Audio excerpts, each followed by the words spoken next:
Welcome to Registered, the weekly podcast of the Catholic Register. I'm editor Mickey Conlon, alongside associate editor Quinton Amundson and reporter Luke Mandato. And where we would normally take a look at the stories gracing all of our platforms over the past week, we've got a special edition and a special guest. It was 50 years ago to the day, and almost to the minute, when Archbishop Philip Pocock set in motion ShareLife, the charitable fundraising arm of the Archdiocese of Toronto. This week, we're pleased to welcome Arthur Peters, Executive Director of ShareLife, who's going to share with us some of the history of this remarkable organization that has helped people in need here at home and abroad over the past 5 decades. Welcome, Arthur, and glad you're able to join us. Thank you for having me, Mickey. Okay, now ShareLife, it's part of the everyday fabric of the Archdiocese today. That wasn't the case 50 years ago. Not that Toronto area Catholics weren't helping out, but much of it was through the United Community Fund, which we now know today as the United Way. Arthur, can you give us a brief overview of how Archbishop Pocock took the Archdiocese out of the United Way and down the path to ShareLife? Well, Mickey, it was in May of 1975 that the United Way of Toronto approved the admission of Planned Parenthood as a member agency. And in June of that year, a meeting was held at the Chancery, which outlined the position of the Council of Charities, the Catholic Charities of the Archdiocese, hoping to arrive at a solution. And after speaking with the United Way, Planned Parenthood was asked to withdraw their application on the understanding that they would be considered the next year. Now we turn to February of 1976, when the United Way then made the decision to admit Planned Parenthood as a member agency. And their policy includes counseling for abortion as a valid choice for pregnant women. Now at the time, to His Grace and to Monsignor Mulvihill and Father Paul Lennon and our Catholic agencies, the purpose of our existence was to nurture and protect clients. And by being involved with an organization that supported Planned Parenthood, we would be associating with those who would be wanting to eliminate the very clients that we wanted to support. So less than a month later, Archbishop Pocock convened a meeting of the Council of Catholic Charities, and it was on March 19th, 1976, 50 years ago today, that the Archbishop formally announced the decision of the Council of Catholic Charities to withdraw the United Way from the United Way of Greater Toronto. Now, in his statement, Archbishop Pocock said, "I'm prepared to take on the responsibility of sustaining the services of Catholic Charities to the community," and that is how later we started the ShareLife campaign. Yeah, well, the one thing we can see from that is that the Archbishop did what was right in staying faithful to our Catholic faith. And I've actually got a little bit of a story from 50 years ago, when back then, everyone used to have a walkathon in Toronto, including the United Way. And of course, me and my buddies, I was 13 years old. I was like, "Oh, hey, let's go out. Let's go out, have some fun, go find some new adventure in the city." I went and told my parents that we were doing it, and I was given a stern, "You will do no such thing." And of course, being a 13-year-old, it's like, that was a suggestion to me. It wasn't an order. So me and my buddies, we went out to and did the walkathon. Well, only when I got home did I find out just how serious my devout Irish Catholic parents were about, no, if the Archbishop wants us not supporting this and supporting our own charity, then that's what we're going to do, and you're going to pay the price for it. So, of course, I got punished and got my grounding for it, and it was probably the longest grounding I ever had. So it was I learned my lesson pretty early. So you learned your lessons about ShareLife pretty quickly yourself, Arthur. You came into, what is it, about 22 years ago? Yes, 22 years, yep. Yeah, so you came from the education field into the charitable realm. So, and you told us a little bit about this in a column you wrote for us in our special coverage of the 50th anniversary. But what stood out to me was your statement that ShareLife is more than a collection. So the question I asked, why should everyone support ShareLife? Well, Mickey, when I started with the ShareLife, one of the things I believed was that if I'm going to promote the agencies, I need to know them and I need to understand what they do. So at the time in my first year, I went to visit almost every agency that was funded by the ShareLife campaign. And as I left each agency visit, I said to myself, I get it now. When you think of ShareLife, and I'm sure many parishioners hear the word ShareLife, they think, oh, it's another collection. Oh, I'm being asked for money. It's time to contribute. But in actual fact, it's more than a collection. ShareLife is how we put our gospel values into action. It's how we bring our faith to life. It's how we bring the hands of Christ to those in need. If you think about it, the Archbishop back then basically decided that the church needed to stand firmly for our Catholic beliefs and how we serve others. The mission of the church needed to be aligned with and rooted in gospel values that we hold as a community. And basically, His Grace is saying we wouldn't compromise our values for money. So in doing all of that, we think about ShareLife as a collection, but it's not. It's actually the mission work of the church. It's how we love one another. It's how we, as we say in the video, it's how we live the parable of the Good Samaritan. It's how we bring the hands of Christ to those in need. And I ask our Catholics not to think of it as an ask for money, but an ask to stand up for our values, our Catholic beliefs, and our dignity. Yeah. Well, Quinton, I know Quinton's from Calgary, as all of the regular listeners know. We pretty well tell everyone this every week. So you've got an outsider's look into this, into ShareLife from your perch in Calgary. You did the historical wrap-up in our special coverage of the anniversary. Maybe you can tell us some of what you learned from some of the people you spoke to that would kind of jive with what Arthur just told us. Thank you very much, Mickey, and glad to have Arthur here. I was so pleased to speak with Father Brian Dwyer of Silent Voice Canada, and he really shed light on what both of you have been talking about, how there was just so much confidence in following Archbishop Pocock's leadership. He had the moral clarity, he had the vision, and there was such a desire for Silent Voice to go along with a Catholic route. In terms of the way they wanted to present themselves to the world.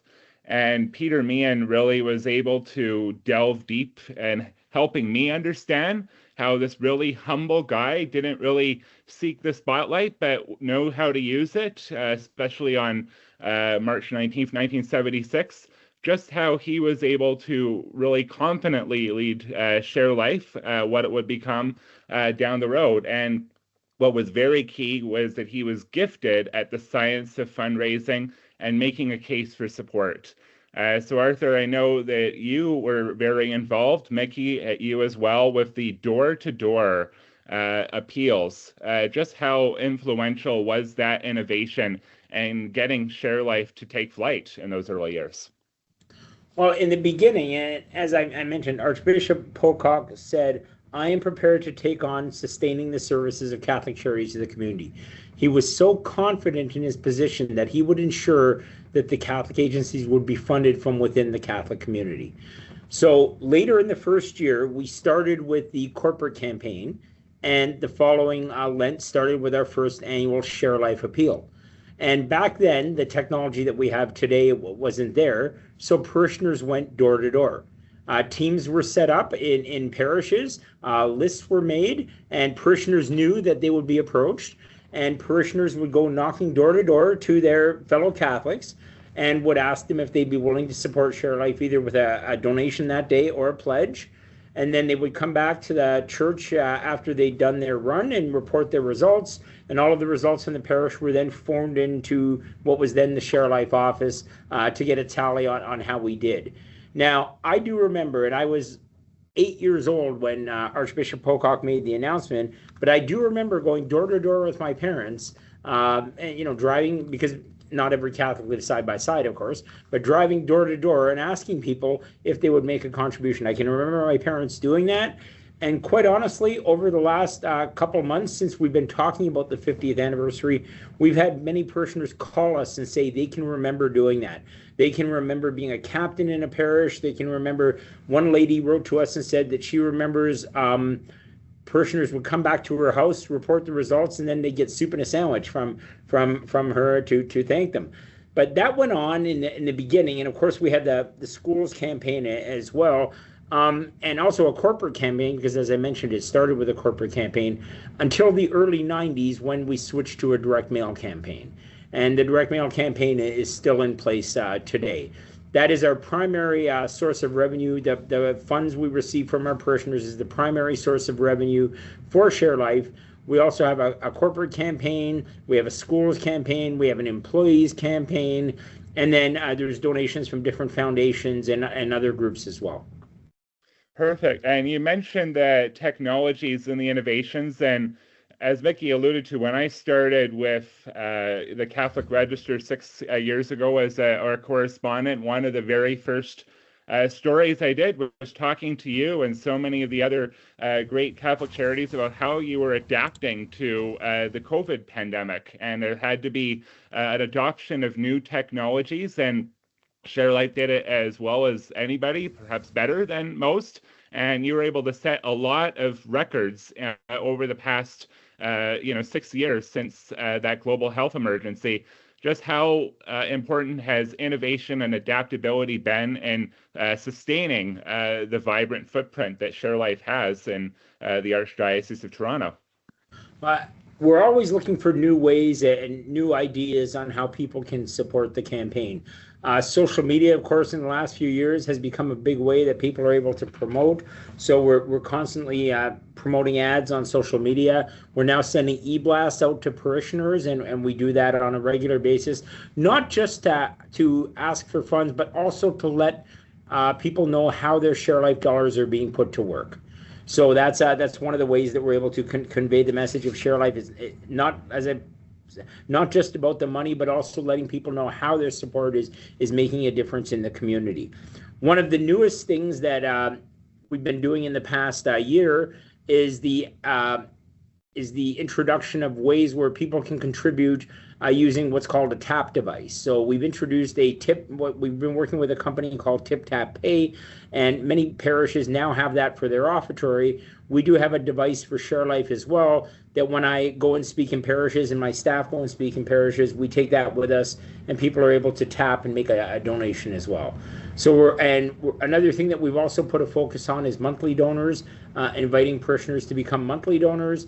And each year, once a year, we ask them if they're willing to consider an increase to their gift, and we're blessed that many people do consider doing that. Well, there's that real commitment to service that in all this, people that are volunteering for you and everything. So I know Luke's been sitting quietly on the sidelines, but Luke did a couple of the stories for our special section. Luke, what would you like to ask Arthur? Yeah, thanks, Mickey, and thanks again, Arthur, for joining us today. It's great to have you. One of the things I wanted to ask you, and it's something we talked about a little bit when we last had our chat for this anniversary, was just how much things have changed over the decades. And I know Quinton asked you a little bit about how you've been able to adapt. And of course, the TAP initiative there sounds like a great idea. We see that all over the place now, and I think it's incredible. You also talked extensively to Mickey about how ShareLife is more than just a donation. For younger Catholics like myself, I know we all remember ShareLife maybe as those parish envelopes or online appeals, while some of the older supporters within the Archdiocese have seen all of those changes you've discussed firsthand. So what I wanted to ask you is how the organization has been able to keep that core commitment to all the people and all the partners that you work with alive across all of those shifts and across the years. And maybe one thing that you hope each generation can maybe take away about why that mission matters so urgently today still. Many of our parishes invite a speaker in to speak during the campaign, and that just helps to demonstrate how their support is making a difference. We do get many parishioners after a speaker will speak asking if they can volunteer in an agency or how they can make a difference in helping that agency even further, and we're always happy to connect them and find ways to do that. One of the things that we've been doing in the past 3 years, ShareLife has been doing, is there's a real need right now in our society for food. Food insecurity is a major issue, and we've started in the last 3 years supporting food grants and for parishes and community organizations that either are serving meals or have food banks. And last year, 33 organizations received funds as a result of the ShareLife campaign. That's not only parish programs, but also community programs to help put food on the table at this time. So we have parishioners wanting to extend the support in different ways, but also wanting to volunteer sometimes at the agencies as well, which just helps to make a difference. And I think when people do that, they see, as I mentioned, they see firsthand what ShareLife really is. One of the things we've also done, Luke, on this point is we've started in the last few years, we've had our seminarians visit an agency once a year. And they come away from that very much appreciative of understanding how ShareLife is making an impact. And we did this once, and we're going to do this again this year. Our seminarians are going to do a day of service at a ShareLife agency. And the agencies will indicate where they need help, and the seminarians will go out and do a day of service. And that just helps, again, to make the connection between the work and the support. Wonderful. One other thing that I wanted to ask, sort of building on that sense of ongoing commitment, is when we had spoken last, Arthur, you had mentioned the $50 for 50 years matching gift initiative that launched today. I think this would be a great time to maybe tell our listeners a bit more about how that works, how it really ties into the 50th anniversary, and how maybe people can get involved and help amplify their support today. Sure. So this year being our 50th anniversary, we had a parishioner come forward and indicate they would be willing to make a contribution to be matched to celebrate 50 years of ShareLife. So with their generosity, we've been able to have a $50,000 matching gift program today, March 19th. So any parishioner who donates online today in amounts of $50, whether it be 50, 100, 150, 200, keeping to the 50 theme, their gift will be matched up to $50,000. And that opportunity is available online all day today, right up until midnight. And that's amazing, because every year someone does that at the end of the campaign too, when it's coming down, the matching gifts, anonymous donors, which is as it should be. We all like that idea. So thank you to all those people that do that. So how about the future? What are you seeing for the future? I know this year's goal is just over 15 million. Was it 15.45 million, if I'm not mistaken? 15.2 million. Okay. So, which is about $1 million more than you were trying to raise last year, which of course you shattered that record. Everyone woke up this morning, and first thing they see is gas prices rising. We've already talked about the number of people that are food insecure. We see so much around us that people are hurting. They can't afford things. Yet you're asking for more. Yet every time you do that, Catholics respond. That amazes us. So what can you say about that? And that is the beauty of the ShareLife campaign, Mickey, is that our Catholic community is so generous. And when asked, they will support the work of the Catholic Church. This is something that actually goes back well over 100 years. In the lead up to the formation of the ShareLife campaign, I've talked about the history of social services going right back to the 1850s. And there was a time in Toronto back in, I think it was the 20s, when I think it was Monsignor Bench at the time was the president of Catholic Charities, and he was asked how he would generate support for the campaign. He said, ask and you will receive. When we let our parishioners know the work that ShareLife is doing and the important work that ShareLife is doing, and as I mentioned, the food grants right now being such an important topic, our parishioners respond, and they respond generously. Each year, we're very blessed that we're able to raise not only our goal, but more than our goal, and that is our Catholic community coming together to support the work of the Church. You mentioned, Mickey, that right now we're in a very difficult economy. Gas prices, I saw this morning, $1.70. I don't know the last time we saw gas prices at $1.70. We all know that food costs are going up, and people have mortgages on their homes. It's a difficult time, but yet, and despite all of that, ShareLife is still a priority for them to support, and for that, we're very, very grateful. Yes, definitely. And we do that story every year, and it's almost like you give the same quote saying just how wonderful Catholics are, and they're always willing to give. So yep. please do give. Maybe you can tell people how they can give. Sure, and I should also mention, Mickey, while Catholics are giving, we're also very, very blessed that our pastors and our priests and our deacons in our parishes are leading that effort. They are speaking with their parishioners. They're letting them know the importance of the Share Life campaign, and through their leadership and their way of letting parishioners know that the Share Life campaign is important to the church also makes a difference to helping to achieve our goal. Now, parishioners can give online at sharelife.org. They can give in the basket at church. And this weekend, March 21st, 22nd, is our first collection weekend. And there'll be one again at the end of April, one again at the end of May, and parishioners, or beginning of June, actually, I think. And parishioners can support at that time as well. If parishioners have a workplace campaign, they're able to contribute to Share Life through their workplace campaign.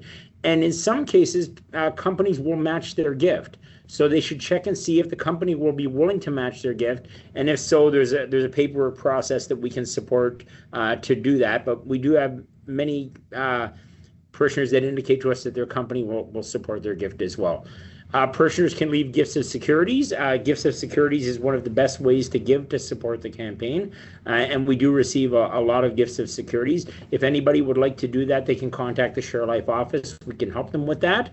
And another way, more of a longer term, people can leave a gift to the church in their estate plan or in their will, or to the Share Life as well, if they wish to do so. And we're very blessed that people do consider doing that. So those are just some of the ways that a parishioner at this time can make a contribution to support the mission work of the church.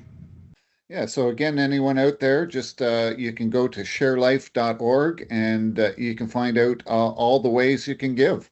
So please do. And when we're coming to an end, I do have a story that we received this week that I'd like to share with your listeners to just demonstrate the importance of the Share Life campaign. So we received a letter this week from a parishioner with a contribution, and she wanted to share her story. It's a personal story. She asked us not to indicate her name, which is fair. So I want to share the story though, and with her permission, I do that. As a teenager, I became pregnant, was turned away from my home. At 19, I moved to Toronto, alone and uncertain about what the future would hold.